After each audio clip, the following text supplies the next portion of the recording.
It's time for Recipe of the Day.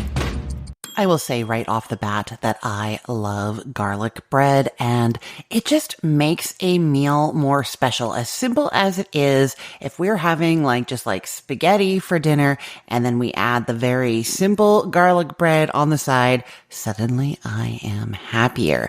But what if I told you that you could make that garlic bread even more special? You can, and that is by adding lemon zest. It just makes it brighter and fresher and zingier the way that lemon zest always does, and takes that thing, that garlic bread that already made dinner more special, and makes it extra super duper extra special, you know? So how do you make this amazing garlic bread? Preheat your oven to 400 degrees Fahrenheit, and then get out a baguette, and you want to slice it in half horizontally. Do you know what I mean? That's where you put the baguette on a cutting board in front of you, and then you hold your knife so that the blade is parallel to the cutting board, and you're slicing through the loaf so that you end up with two halved baguettes that are like big planes to which you can spread your garlic butter. Put those two halves cut side up on a baking sheet, and then you're going to mix together your garlic lemon butter. So it is 4 cloves of garlic that you've peeled, and I'm saying grated. Get out your microplane and grate the garlic into a bowl. That makes it really smooth,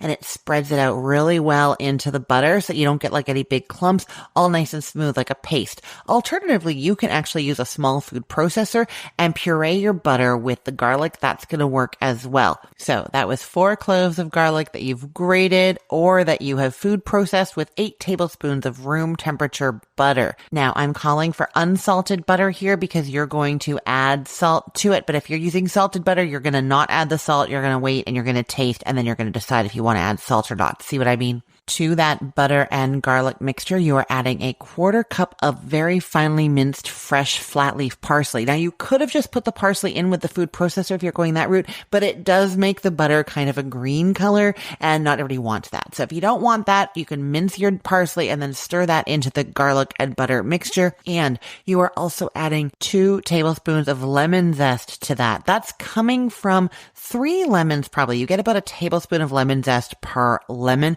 but you're actually going to zest 3 lemons, getting 3 tablespoons of lemon zest, but only 2 are going into this butter mixture. Set 1 tablespoon aside, and then you're mixing that up. So you've got the butter, the garlic, the parsley, and 2 tablespoons of lemon zest. Mix it up. And if you used unsalted butter, you're also adding a 1/4 teaspoon of salt and mixing that in. If you used salted butter, mix it first, then give it a taste and decide if you want to add some salt or not. Then you're going to spread that garlic butter mixture onto those cut planes of the baguette that you got ready, and that's going into the oven for 12 to 15 minutes until the bread is nice and crisp and browned at the edges. Take it out of the oven, let it stand for just a couple of minutes, and then sprinkle the remaining tablespoon of lemon zest evenly over all of it. That's just going to bring in that last bit of bright freshness. It really makes a huge difference, the uncooked lemon zest added at the end. I like to then slice the baguette into 2-inch sections before serving. Or you know what you could have done? That tip that I told you about when we were doing the air fryer garlic bread a couple weeks ago.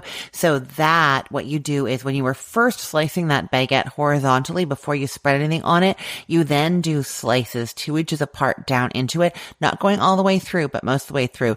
That, remember, when you spread your garlic butter over top and then it goes in the oven, some of that garlic butter melts down into those slices. So you get that lemony, buttery garlic stuff all the way through. So that adds extra flavor throughout all of the baguette, but it also makes it easier to cut and serve later because you're not trying to handle and cut the hot garlic bread, and it's already in little pieces almost that people could just pull apart to serve. So that is a great tip for making all kinds of garlic bread. Okay, I will put the link to this recipe in the show notes for this podcast episode, or you can head to cookthestory.com/ROTD and get that link there. Everything there is arranged by date, so it's helpful to know that today is the last day of March 31st of 2025. And if you have not already, go and find me on social media.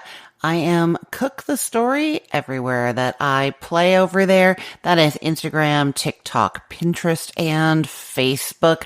Cook the Story. I'm Christine Pittman from cookthestory.com, thecookful.com, the all-new chicken cookbook, and from this podcast, Recipe of the Day. I hope you have a great day. Let's get cooking.